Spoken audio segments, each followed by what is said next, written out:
So the negative self-talk from Zimzies was definitely one of the biggest moments of growth that I had. Wow. With you. Yeah. Well, I mean, for yourself. The fact that I was with you and you were able to clock me and just put me in check and just help me realize it. That to me was one of the greatest lessons that I feel was a privilege to learn. Yeah. But that's also one of the things that I've loved about our friendship over the years is that we're able to really hold space and say the things that we need to say. Ladies and gentlemen, this is your captain speaking. Prepare for takeoff. You're now listening to Stepner Show.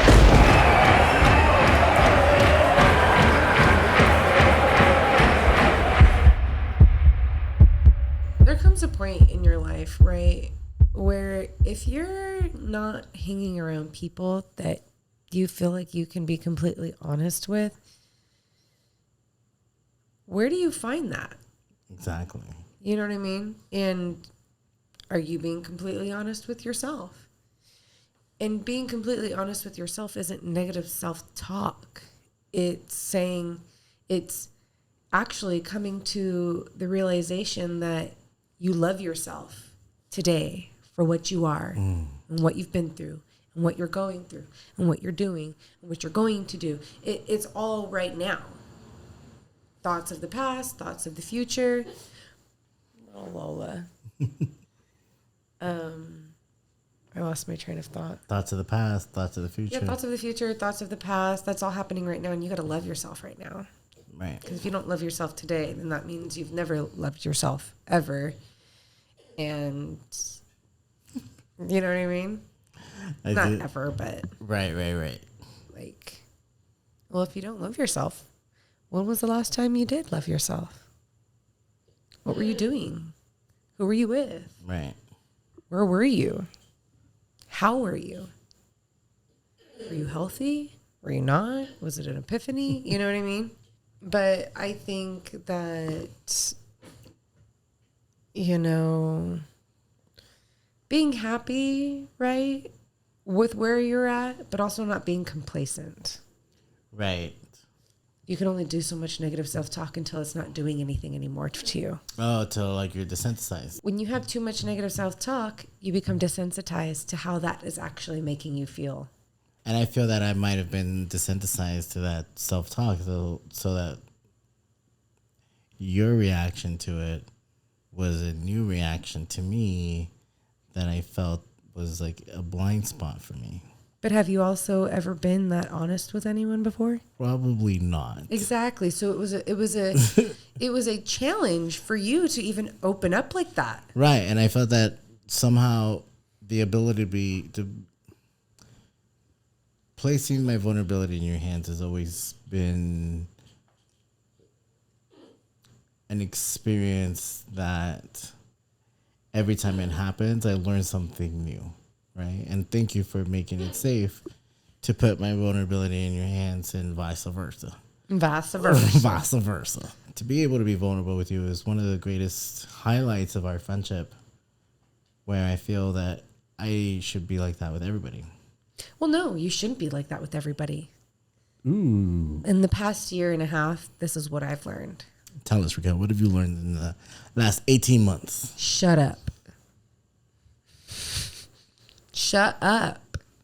That is exactly what I learned. Shut up and show up. Nobody wants to hear your whiny story. Nobody wants to hear about your childhood trauma. Nobody wants to hear about your work trauma. Nobody wants to hear about your boyfriend trauma. Like, we're all here for a purpose, but the purpose should be to elevate each other in your environment, right? And when you're talking about, when you're complaining all the time, right? And, oh, I need to be making more money. Oh, that's not my job. I'm not going to do it. And it's just like constant complacency. The more you complain, the more you're choosing that. So you're complaining because you're complacent for choosing what you're complaining about. Right. Because it's kind of like that theory of if you complain too much, you don't want to solve your problems. You just want attention. Yeah. And right now, I'm at a stage of shut up and show up for yourself and show up big. And how do you incorporate that into your dream project, which is Raquel Torres? It sounds so narcissistic when you put it like that. Your dream project, which is yourself. How do you incorporate that? Well, I wasn't trying to spin it that way. No, you weren't. I'm just... Right. It's like, how do you incorporate self-improvement in your life so that you can have an enriched life? It begins with my self-talk and the way I view myself. I say, well, I love who I am today, but this is not who I am tomorrow. Tomorrow, I'm going to be better in these areas, right? Because through experience, you realize, maybe you're clocking all of your activities in your head instead of putting them on a calendar. So you're missing due dates and you're missing, dates. And it's like pretty soon it's been a month and you haven't called your mom. Yep. You know what I mean? My mom always says, Raquel, I never worry about you when you don't call because that just means you're doing good. And I'm like, no, it doesn't. It means I'm doing terrible. I'm in a depression hole and somebody needs to come and hang up my fucking clothes for me, goddammit. That's what that means. But I reassure her and I'm like, yeah, you're right. I am good. You don't need to worry about me. You know what I mean? But then there's times where I call her and then she's like, what now? And I'm like, nothing. I just called to be like, tell you a day in the life. Day in the life of Raquel Torres. Yes. Raquel checking the mail. What is the day in the life of Raquel Torres look like right now? Oh, you don't want to know. So what has self-improvement been like for you, Gustavo? No, I do want to know. No. Oh, man. Self-improvement for me, I guess, I always grew up in military school and all these like high-end programs where you have to have goals. You have to have goals. Mm-hmm. Right? A purpose. Right, a purpose. And it was always instilled. You have to have goals. You have to have goals. But what never was really taught, or what I never learned, maybe I wasn't paying attention, was you have to have strategies for your goals. You have to have habits. You have to live by design, not by default. That's something that I've been learning the hard way over the last several years, where I've just been able to reflect and look back and be like, damn, I'm a bull in a china shop and I'm just breaking shit, literally breaking things as I go about my stuff, because I got some really great habits and I got some really terrible habits. Mm-hmm. Right? I'm good on the improv impulse. I'm quick on my feet. But in terms of like programming, building systems that work for me, not so much. So being able to recognize that there's some points, some weak spots that I have that need addressing and fortifying, like a fortress, right? It's like, your life is, your big work dream project is yourself. Where's the weak spots? Mm-hmm. Where can there be a breach? Where can there be erosion? And I'm happy that you said where are the weak spots, because that brings me into my next subject, right? Whereas for so long, daddy issues were perpetuated into society, right? Fatherless sons, girls with daddy issues. And that has been the narrative of men are the reason why everything is fucked up, which isn't a complete lie.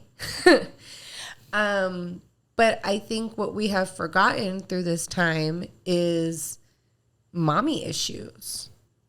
That's your first caretaker, your first nurturer, your first, source of anything is your mother. And I feel that when I come across somebody who is, who doesn't feel worthy, right, in such a way, and they have like a lot of self-doubt, I have, in my experience, been able to categorize them, these people that I come across, right, including myself, is needing to heal my mother wound. And what exactly is a mother wound? Like when you say that, exactly is it mommy issues, or is it like, what do you refer to that? For me, the mother wound is the neglect of nurture, right? and like, oh, fall down, you get a boo-boo, you know, put a Band-Aid on it. You know, there's times when, you know, it's just like, yeah, go rub some dirt on it, right? But there's also those moments where it's like, you know, taking a little extra time to be like, no. Let's clean it out. Let's put some Neosporin on it. And I'll put a great big Band-Aid on there for you. And what do you attribute that to? Do you attribute it to like the modern mentality, consciousness, or the emotional repression of this country, or like culturally, or do we just how do we get away from that when we're just programmed into our own different experiences? I mean, it's tough, and you know, you just got to kind of experiment with yourself within these parameters of like identifying the problem, right? And these problems never go away. It's just sometimes they have different triggers, right? Every trauma has its own triggers. But again, the mother wound is the lack of nurture and neglect, or neglect of nurture. Father wound is neglect of discipline. Oh, damn. Yeah. That's why you have a lot of these, you know, daddy's princess out there. There's a lack of discipline. Right. Right. So when you have a child who has lack of self-worth and lack of discipline, that goes hand in hand, because their self-worth is so low that they don't love themselves enough to get up and go work out every morning because they weren't taught that. They weren't taught that that is a sign of self-love, and discipline is the highest form of self-love, or any type of love. Discipline is the highest form of self-love, or any type of love. Yeah. I know you and I used to have conversations about what's more important, raw, natural talent or discipline. And I always said discipline. That's what 90% of the responses I hear to that question. Mm-hmm. So, and it also depends on your goal or your dream, or, you know, right, what you want your destiny to be like. Exactly. And we've been talking about all these creative projects that we have. We've been talking about creativity. We're both artists. Mm-hmm. We both like to create. We both love to travel. We both like having a great impact on people. And in terms of the grand dream project, right? Before being artists, we're human, right? Self-actualization is the highest layer in the Maslow needs, right? So I feel like we're always constantly working on ourselves, right? Oh yeah, it's a never-ending cycle. Never-ending cycle. There's no finite time given to you that if you don't have this certain thing worked out, then nothing's going to work out on your life. You know, life is infinite. Right. And as artists, we take on these endeavors to create and do business. And how do we show up? And when we're facing these hardships of wounds, mother wounds, father wounds, discipline, self-worth, life-changing events, like, how do you spin it for yourself on this grand project of life? What do you mean? Right, like, how do you keep up? With what? How do you keep going with life? Like, how do I wake up every day? That's one way to do it. That's the only way to do it. To get to the next day, you just got to wake up again. It's as simple as that. And the more that we simplify our lives, and it is the little things, being grateful that you woke up, but also being like, hey, thanks self for allowing me to wake up today. Right.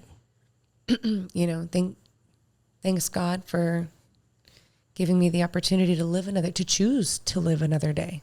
That's how you make it day to day.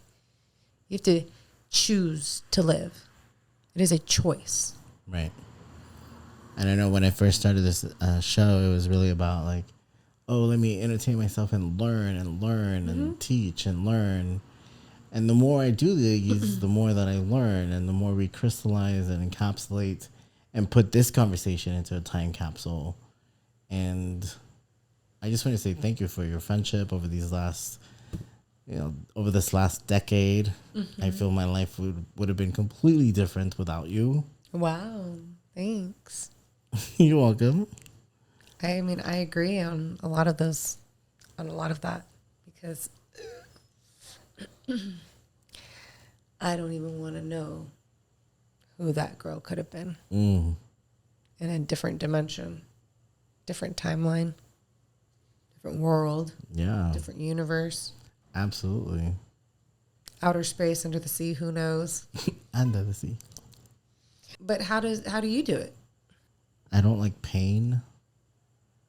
I don't like suffering. But I know that there's inevitable pain that comes around every now and then.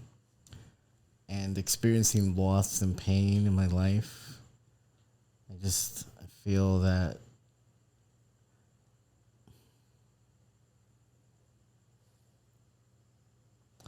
not that I want to avoid pain, I just want to be able to be prepared for it. That didn't answer your question. Your question was... roundabout. You did not answer your question. You said, how do you keep going day to day? What is your day to day like? A day in the life of Raquel. I want to know what's a day in the life.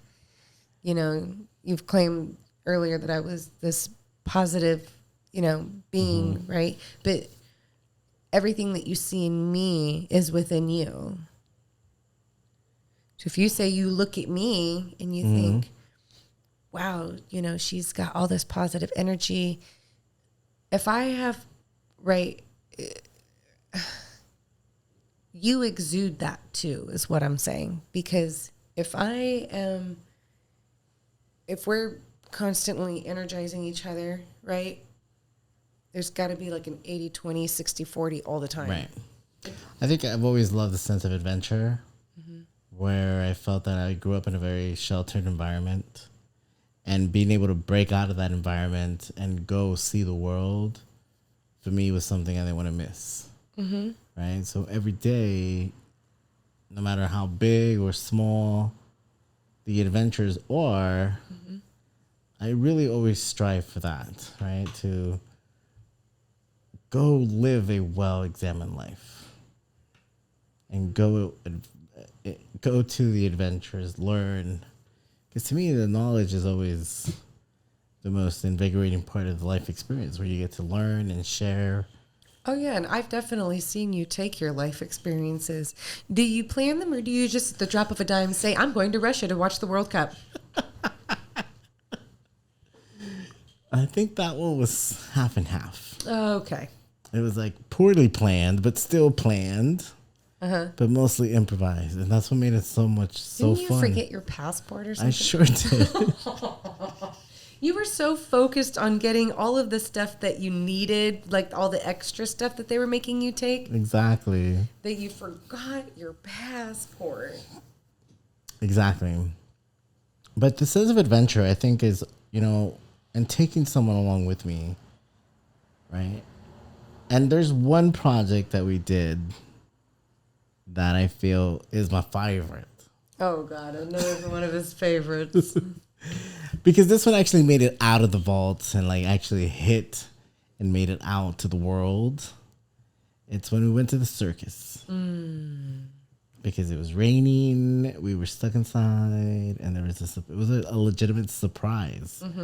Where I was like, hey, I'm going to take you somewhere. In the rain. Let's go. Yeah, I remember that. It was a day like no other. Rain flooded the streets. That adventure for me was really grand, because we were able to be together, go on an adventure together, see something grand, the biggest show on earth, and the fact that it was a surprise and it was something that you enjoyed, and the fact that you had family that owns the circus, I felt it would just hit just right. So do you feel that that's like your love language is listening and giving? I would say yes. Mine is- I love to give. I also like to give. But I'm a big receiver, right? Please, yes, I'd love to receive something. But mine is acts Acts of service. acts of service, as well as encouragement. What's that? Words of affirmation. Yeah, words of affirmation. And on any given day, one can be at a higher percentage than the other, where one day I wake up and I'm like, today I really just need, words of affirmation from my loved ones and friends. Right. But if you don't get it, learning to nurture yourself, when you heal that mother wound, you won't need anybody else to give you that validation. Because you would have the discipline. You would have the discipline to enact the nurturing to self-soothe. I mean, love languages, I love all of them. But I have never heard anybody put a spin that they fluctuate. Absolutely. Everybody always approaches it with like a fixed, like physical touch is my fixed one, or this is my fixed one. But I feel that what you just said about love languages fluctuating. Yeah, it's sometimes you might need more than the other one. Absolutely. Growing up, my mom worked like 60 hours a week. She was a single mom of 3 as a nurse, right? And so one way for her to prepare for us to get up and ready for school the next day, which I'm sure most parents do anyway, but was to pick out her clothes the night before, and then in the morning get up, shower, get dressed, and go, right? That never worked for me because sometimes it does. Sometimes doing that act does work for me because I can get lost in my closet trying things on, right? So if I know what I'm going to wear for a certain particular thing, but I have been known to extremely last minute change up a wardrobe. And sometimes not for the better. But that's a discipline, right? That doesn't work for me all the time. Or maybe I just haven't mastered that discipline. But I like getting up in the morning and kind of like letting my day kind of like sway me. What am I? What? I guess you could say I dress in theme, and every day is a new theme. Sometimes I wear, if I'm not going anywhere, I wear the same thing like 3 days in a row. You know what I mean? Yeah. Because that's just the vibe. I'm doing something, right? I'm creating something, or that's just. But most of the time, it's like in life, everything's a theme. Yes. And if you show up, if you shut up and show up and show out, then that's the only thing. That's the only dream life. What? I'm just letting that sit with me because I think I need to learn to shut up a little bit. Oh, I right there with you. Say less. Slap. Sounds like a plan. How do you feel that discipline in your life shows up? Fuck.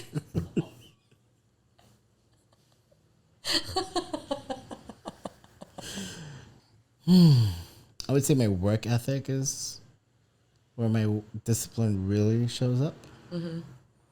And that's probably about it. Why do you think what's the driving force for your work discipline? I think it goes back to team building, right? Where it's working and being like in the foxhole with someone next to you, making sure like the people depending on you can achieve the goals and you can take care of them and they can take care of you. That's really what I learned in military school, is like taking care of the person next to you. Military school. Yes. All the discipline I had was there and it just kind of stayed there after I graduated. And I still know it. It's like changing channels. Like, yeah. But I have really good habits. What I don't have is good, like, discipline and good consistency. Yeah. Inconsistency is where I fail the most. What are some of your good habits, Gustavo? My good habits is I care about people, Yeah. right? And I always follow up. I'm really good at like staying in touch with people. Yeah, you are. I would say that that's probably like my greatest gift is, hey, how's it going? How are you? Da-da-da, let's keep in touch. Da-da-da, da-da-da, da-da-da. Let's hang out. Let's hang out. I'm always following up and showing up. That's probably my greatest skill. My most terrible skills. Oh my God, I got a vault of terrible skills. No, I didn't ask you about those. I know. What did I ask you? What was my question? Something about discipline. It's because I was team building in military school. Oh, that team building is your driving force to work. Oh yeah, I would say the work ethic really lived there. And money, of course. Okay, I was going to say, so your driving force is paying your bills. The team effort and the work ethic. I would say my driving force is adventure. Okay. Like funding adventures. Funding adventures. Like, let's go on this ride. Let's go on a poetry tour. Mm-hmm. Right? That's an adventure. Like for me, doing that is the priority. Right? Doing that because everything else I feel will take care of itself eventually.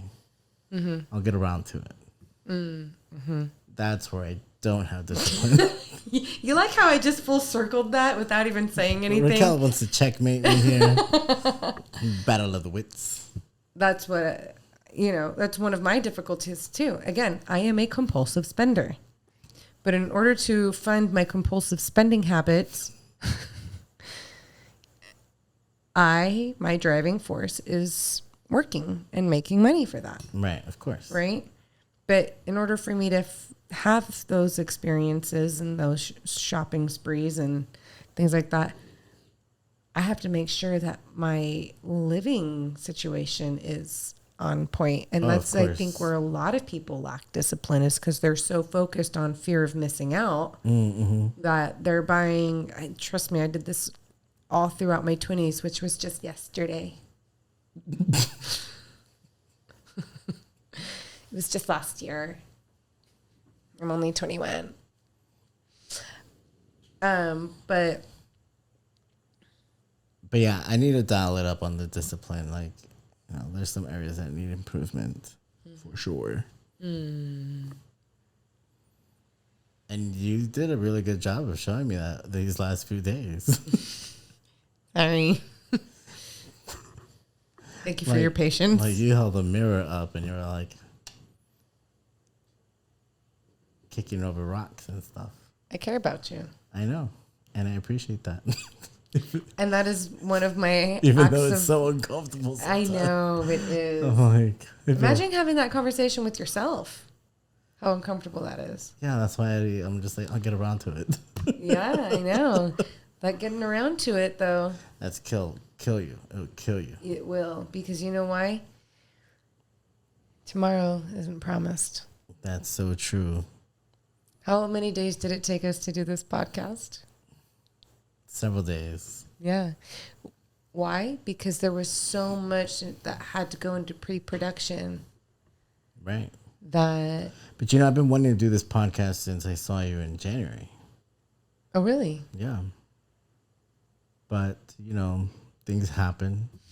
Life. Lola got injured and other stuff happened. And my grandmother.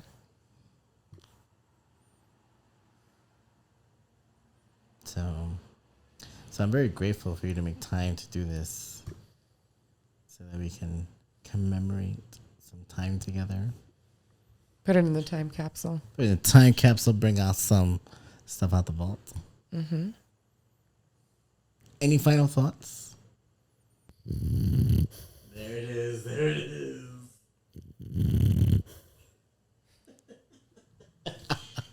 Oh, little Lola. Well, what are some of your thoughts on the things that we've talked about tonight? We've talked about a lot of some heavy stuff. What I take away from this conversation tonight is the value of friendship, the value of showing up in your friendships with authenticity, But not everybody deserves your authenticity. And I loved what you said about you got to shut up sometimes and show up. Shut up, show up, and show out. What are your takeaways from tonight? Just reminiscing on a lot of our adventures that we've been on, you know? It's almost like each one you can remember what life was like in that moment, right? Yes. And it's like a testament to our growth. Yeah, absolutely. You know? So that's really cool to see that. Oh my God. And I agree because like if we wind the clock back, we get to see everything that we did from the beginning. Mm-hmm. From the WAPO adventures to everything in between. Mm-hmm.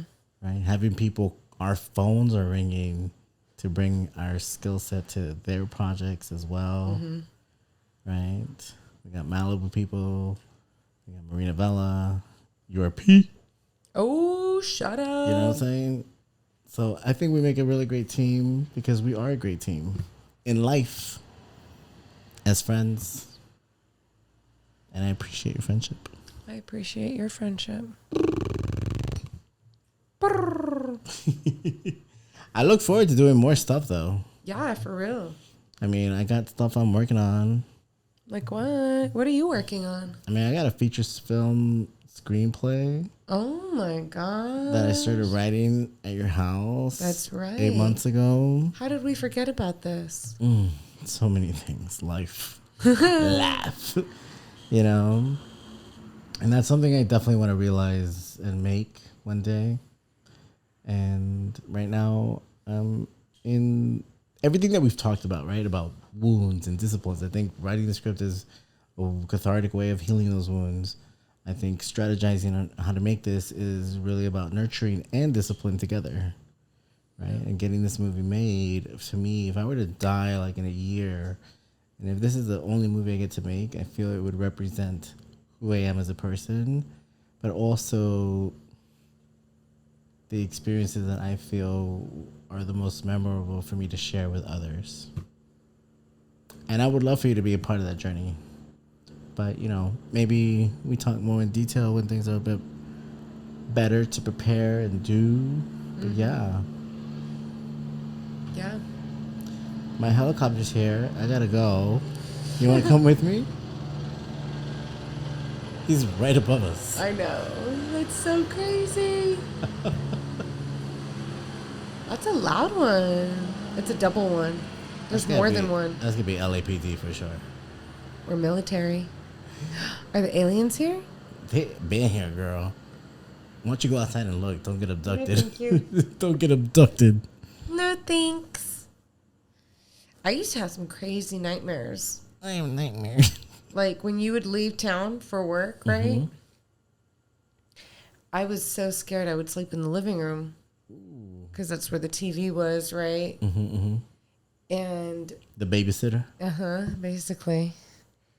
And I remember I had this crazy nightmare and it was like in the apartment, right? What do they call that? What kind of dream is that? Lucid dream? Lucid dream for the fuck real. Oof. Okay. Fell asleep in the living room. And again, you know, lucid dream, you're in and out. You're halfway awake, halfway not. And I think that I've probably come across a lot of lucid dreaming because it's hard for me to close my eyes because I'm such a control freak, right? That it's not I'm like afraid of what's in the dark. I'm afraid of what could happen. Ooh. Which is like anxiety, big time, right? So I think that scientifically, there's a moment there's different wavelengths, right? There's right. theta, beta, gamma, Delta, REM, right? There's all these different, well, right in between your delta, which is your sleep right before you hit REM, and there's theta, right? And then there's the one that we're in when we're awake. I don't know what that one is. Anyways. But your theta, right? That's where you're kind of like in between the dream state. So things are real because you're cognizant, but you're in a dreamlike world because you're right on the cusp of going into dreamland, right? Oh my goodness. Hitting your delta wave. So if you want to make it scientific, that's probably what's happening with my brain. But when I wake up the next morning, I think to myself, oh, fuck, I was just abducted by aliens. Which is funny because we made a movie about you being abducted by aliens. Yes, we did. But there was like a bunch of like men with flashlights looking in the windows trying to come in, and I'm like crawling through the apartment trying to find somewhere where they can't find me, or and I just remember like crawling through the hallway in my dream and then like waking up almost falling off the couch. Oh my goodness. Right? And being like, there's nobody with flashlights going around the house looking inside trying to like kidnap me. It was all just a dream.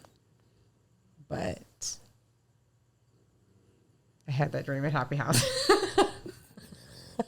I'm scared to go to sleep now. I'm going to have nightmares tonight. Nightmare. What are some of the nightmares that you've had? Usually at this point in life, they're all anxiety driven. Not enough time. It's really more about time. Really? That's funny. Mine's more about something's after me. Oh, wow. That's my anxiety. Yeah, for me, it's like, let me accomplish everything. Like, for me, it's like, I have to accomplish all the ideas that I have in my head before I'm dead. And in my dreams, like the nightmares, I just never have enough time. Why do you think you put so much pressure on yourself like that? That's a very interesting thing you just said, and we're not going to bypass that. Do you want me to repeat what you just said? I mean, it might be interesting to hear you recite. Your biggest fear is time. Because you want to get all of your ideas that are in your head created before you die. Yes. That's impossible. I know. Isn't that scary? What's more scary, knowing that there's endless possibilities that are unable to achieve throughout your lifetime? Because if you were like every idea, right, then sure. I mean, it is like... Yeah, that's where discipline comes in, though. To help that fear. Yeah. Right? I would say yes, because I feel that if there was some sort of discipline, you could accept the fact that there's things that are beyond our control. There are things that are beyond our limits, right? Mm-hmm.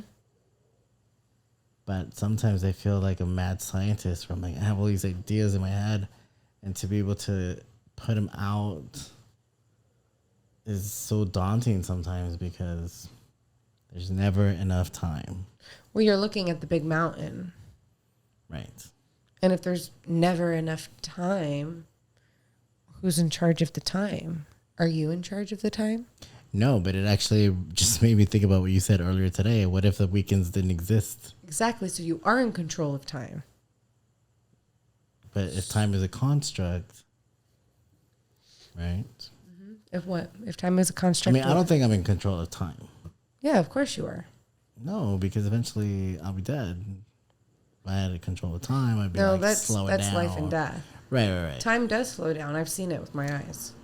Well, that's another thing I'm trying to improve on. it. I'm trying to improve on my time management,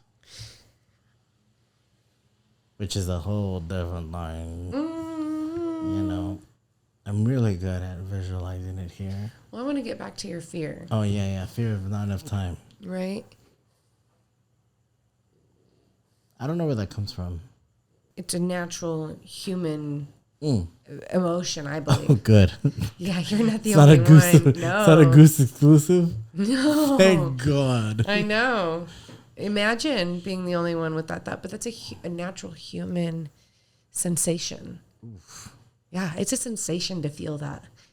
So maybe this is where the nurture Comes in. and discipline come in. To be like, it's okay not to have enough time. Well, no, it's not that. It's okay if you don't get it done. Ooh. Because even though you control time, you don't control it. Right? Right. So And that's what I loved about your energy this week, where it's like, yo, just chill, relax, dwell. And in my brain, it's like, we got to go here. yeah. I'm like, dude, I'm on vacation. I'm trying to relax. I don't want to go all over LA traffic. Fuck that. The hell? The hell? I love that your Texas twang can be coming out. Vice versa. Vice versa. Yeah, that's where that ties in. Is like when you have discipline and nurture, you can essentially parent yourself to carving neural pathways. And I'm so glad that you were able to crystallize this for me and our listeners, because nurture and discipline is a good recipe in approaching life. Mm-hmm. Right? Because we know that everything happens with light and sound and energy. Right? And when we have to make a choice on which direction to go, maybe the nurture and the discipline will help you yield the best result possible. Which is the hardest thing to do. But also having the compassion and nurture to be like, it's okay if it doesn't happen. Or it's okay if, you're not happy with the choice that you made. Make a different one. That's where I ruminate and like, ugh. What? All that. So it's like, oh, it didn't work out the way I wanted. I'm just going to sit here and be sad. Oh, I'm so sad. I don't know why I talk like that when I'm sad, but that's my sad voice. That's my sad voice. Explain that more. Elaborate. Well, my sad voice is really just more of a southern drawl, because that's where I grew up. Isn't taking the South. I grew up in the South. Oh, no. Thank you very much.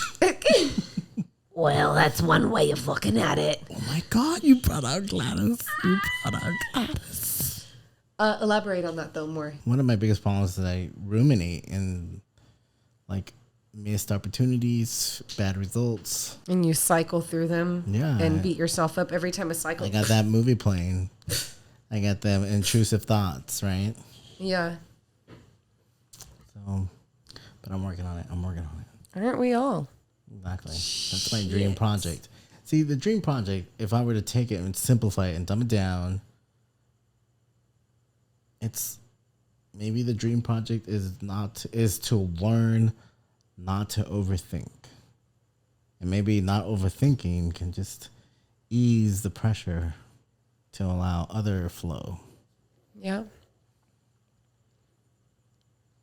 The dream project could also be looked at meeting your future self, in its elevated state, elevating. That's all that life is just elevating yourself. What would you tell your future self? Like your future self right now. If you were to, we got this recording device right here. I am my future self. Ooh. I am exactly where I need to be. Not exactly where I saw myself, but I'm definitely in a very good place right now in my life. And when you asked me earlier what my dream project was, I looked down at the table to see all the projects that I have on the table. All my cards are out. And I was like, there isn't just one that I can choose. On the table right now, I have everything that I've ever wanted and what I want to be, right? And when I say what I want to be is like the type of person I want to be and the type of people, what environment am I in? What elevated state am I in when I think of my dream self? What does it look like? What does it smell like, feel like, taste like, hear like, sound like?